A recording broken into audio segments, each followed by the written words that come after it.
হয়, আজি আমি এতিয়া নাৰায়ণপুৰ ৰাজভৱনৰ সন্মুখত আছো। নাৰায়ণপুৰত ইয়াত আজি সকলো গোট খাইছে, বিহপুৰীয়াবাসী ৰাইজ গোট খাইছে।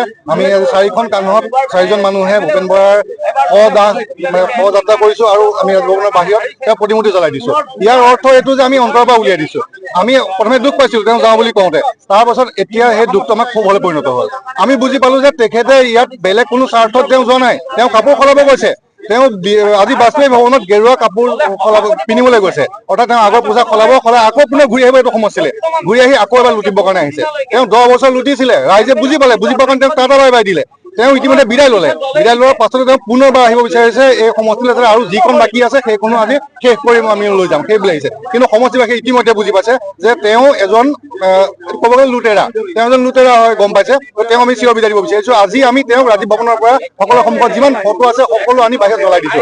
তেওঁৰ গোটেই অসমৰ ৰাজীৱ ভৱনত তেওঁ ফটো লগাই থোৱা আছিলে, যিহেতু তেওঁ প্ৰদেশ কংগ্ৰেছৰ তেওঁ সভাপতি আছিলে। কিন্তু আজি প্ৰতিটো ৰাজীৱ ভৱনত সকলো ফটো জ্বলাই দিয়া হৈছে, তেওঁ সকলো ফটো ঢাকি পেলোৱা হৈছে। তেওঁ নিজৰ ছবি নিজে মোহাৰি পেলালে, তেওঁৰ আজি প্ৰতিছবি সম্পূৰ্ণ শেষ হৈ গ'ল।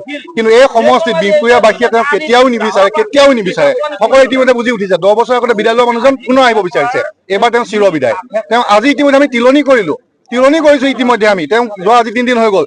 গতিকে তেওঁ আজি ক'ৰবাত জইন কৰে, ক'ৰবাত কাপোৰ পিন্ধে, তেওঁৰ কথা তাত আমাৰ ক'বলগীয়া নাই। আমি ধূপ ধূনা জ্বলাই নীতি নিয়ম মতে তেওঁ 4খন কান্ধত উঠাই লৈ বাহিৰলৈ লৈ আহিছো আৰু চিতাত তেওঁ বিদায় লৈ, এতিয়া চিতা এতিয়াও জ্বলি আছে।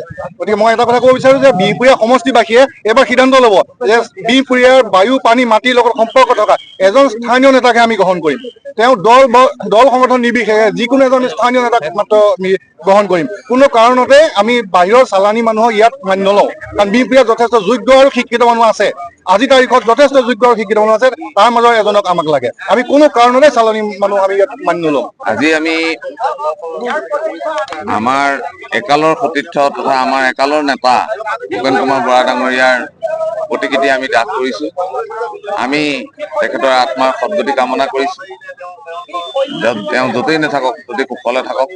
আমাৰ নাৰায়ণপুৰ ব্লক কংগ্ৰেছে এটা কথাত দুখ পাইছিল, প্ৰথমতে সিদ্ধান্ত লওঁতে তেখেতে যেতিয়া আমি টিভি নিউজত দেখিছিলো যে তেখেতে দল পদত্যাগ কৰিছে, গতিকে সেই সময়ত আমি দুখ কৰিছিলো। যদিও আজিৰ তাৰিখত কিন্তু আমাৰ তৃণমূল পৰ্যায়ৰ পৰা ব্লক পৰ্যায়লৈকে জিলা পৰ্যায়লৈকে সকলো ক্ষোভৰ লৈ পৰিৱৰ্তন হৈ আজি তেখেতক আমি যেতিয়া গেৰুৱা বস্ত্ৰ বহন কৰিলে, তাৰ বাবে আমি নাৰায়ণপুৰ ব্লক কংগ্ৰেছ অফিচৰ পৰা তেখেতৰ প্ৰতিকৃতি উলিয়াই আনি আমি দাহ কৰি তেখেতক আমি চিৰ বিদায় দিছো।